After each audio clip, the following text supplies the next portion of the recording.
Episode 5 and 6 of Creature Commandos left me emotionally drained, but literally laughing out and bawling in tears at the same time. Before I get started with this review, guys, please like, comment, follow this page, subscribe to the YouTube channel in the link in bio, and tell this friend to a page, why don't you?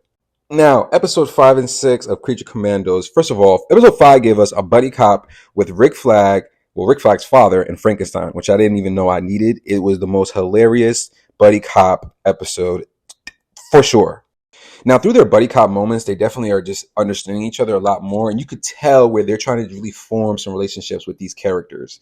And with all these funny and darkness moments, there was some sadness to episode 5 as well as episode 6. In episode 5, we get more info onto who Frankenstein is and his backstory of how he became who he became. They show you why he's a crazy ex-boyfriend.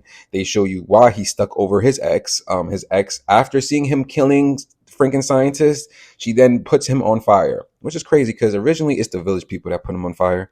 Him being put on fire, you can kind of see that traumatic experience kind of leave you heartbroken and butthurt all the time, which is why he's crying. But to me, the biggest, darkest point is his story is the fact that as he's burnt, he then is found by this old gypsy lady.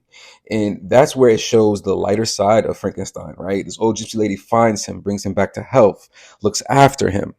She was someone to give him support and love when she felt he didn't even know what love was. I felt this is one of those James Gunn moments where he takes these dark characters and makes them super uber relatable. Now, I won't lie to you. This story is cute and all, and it has some cute moments, but it gets real dark when Frankenstein decides to kill Shorty. He straight up kills this old lady because he didn't want her to be alone. So it's basically like, if I can't be with you, then no one can, which is a little psycho. But it parallels to our episode 6 with Dr. Phosphorus. Dr. Phosphorus is a scientist from Gotham City who goes through a dark story of how you get to this funny, sarcastic, slimming man that you see here.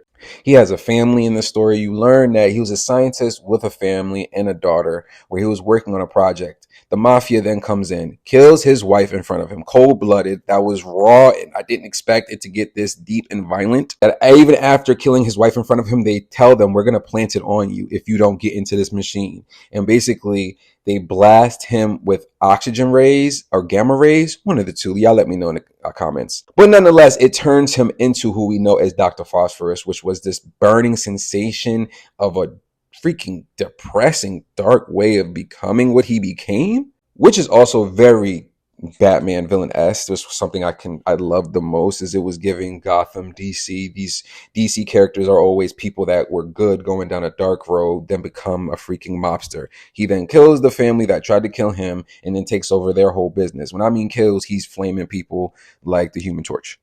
Now, when we talk about standout cameos, I got to give it to Clayface and Batman. In episode 5, we get Clayface with these two doofuses following him, and it was a fun fight scene. I really loved how they visually did Clayface. His voice didn't really talk too much, but he didn't really need to talk too much. He just needed to kick butt. Then when Batman came, when the Dark Knight comes in, that's where we're pulling this whole DC circle together. Super excited to see where James Gunn takes us to the end of the season. Let me know your thoughts in the comments on this episode.